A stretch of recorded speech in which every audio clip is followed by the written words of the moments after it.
So why do people want to know what settings you've used on your images?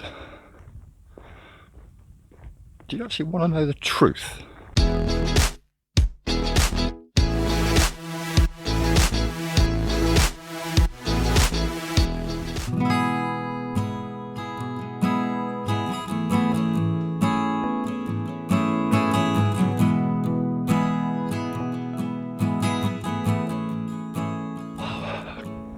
Greetings all, and yes, it's another early morning, though it's not too bad today because as the year goes on we get past and through summer, the sunrise gets later and later and later, which means you get the extra hour or so in bed.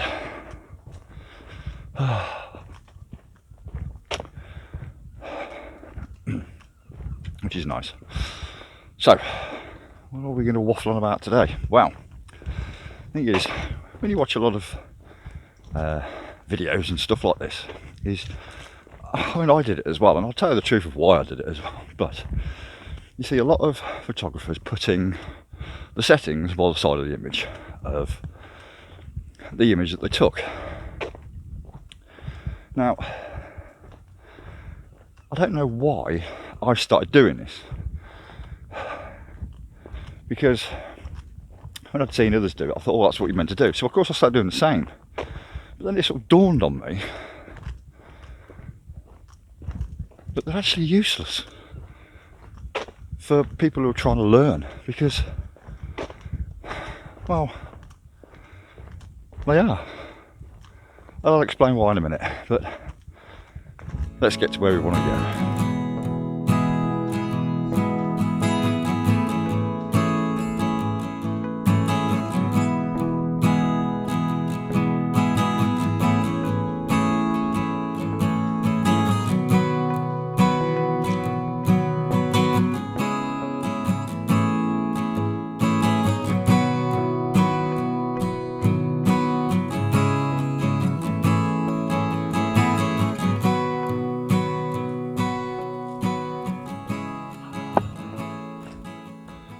And a very good morning to you. So, I'm at the first point where I want to be, and yeah, not so sure. It's always the same, guys. Bit of an idea in your head, and when you get there, it looks a bit different than what you had in your head, and you start thinking, so let's just get set up, shall we, and see what we can come up with. So I was talking about, obviously, settings. Now, see, the thing is, it's like this shot that I'm going to do here. See, the thing is, if I give you the settings that I used, and you came back to this location, and set the settings the same, you won't get the same results. And there are reasons behind this. Light. Simple as. Light changes. So if I said to you, f11, fifth of a second, ISO 200, you ain't get the same result. Because the lighting conditions, everything will change. And so this is the only reason why, when you put the settings on the images, they are totally useless. So instead, you explain why I used those settings. So, this one now I know this is going a bit against some rules here, because normally when you have the horizon, it's either on the top or the lower third. This one I've got right down the middle, and the reason being is because I've got a path leading from the bottom left, and it's actually leading you up to where Old Harry is. And the reason I've done this is because I want to get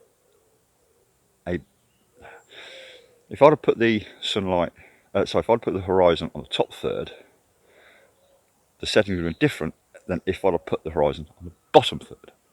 And because I'm trying to balance out this exposure, because I want to try and get as much colour in that as possible, even though the grass is brown because of the lack of rain, as well as the detail in the sky. But not only that, is I'm going to exposure bracket this as well, just so that I can get more details from both. There we go. That's why I've chose those settings and did it the way that I've done. So which for me, explaining why you've done it that way is a little bit better saying, oh, it's ISO 200, because it's useless. So, first one of the day, and I've got to leg it down the hill.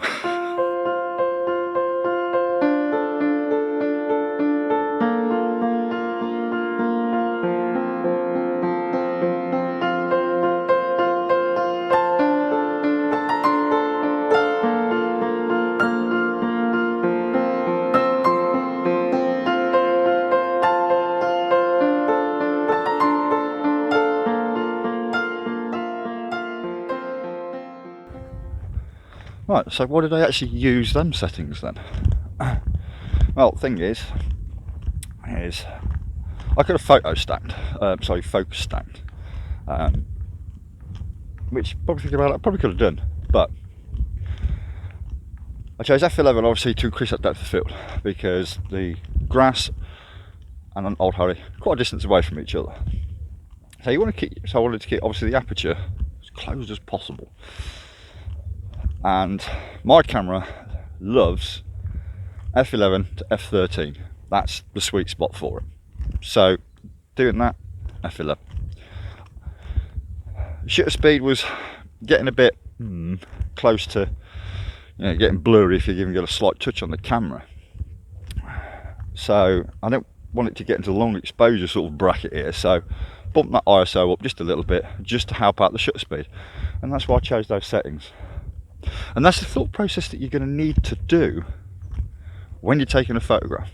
Is look for what is your priority. Well, if your priority is to capture movement, the shutter speed is going to be a priority. So you choose what shutter speed that you need and then work the other settings around the rest of the shot. Wind's getting up a little. The sun's just starting to poke through. So, let's talk you through this one. I've got the edge of the cliff literally just coming into and curving slightly to the, it's the lower left third of where the curve is, but it's a lead. There's some nice wispy clouds at the top, and we've got the sun just poking through.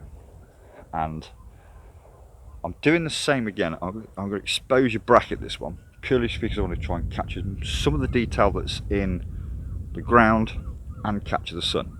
I've focused on the clouds because they're where I want to get the details.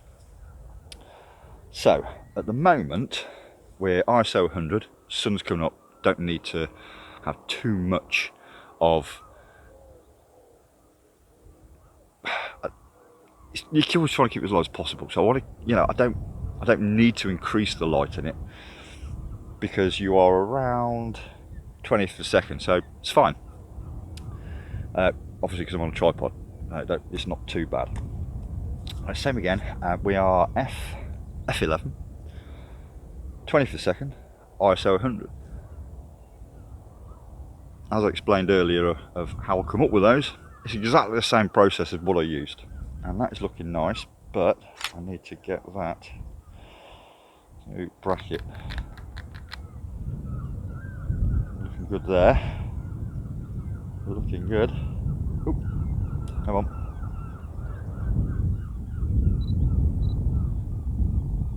And now we're ready.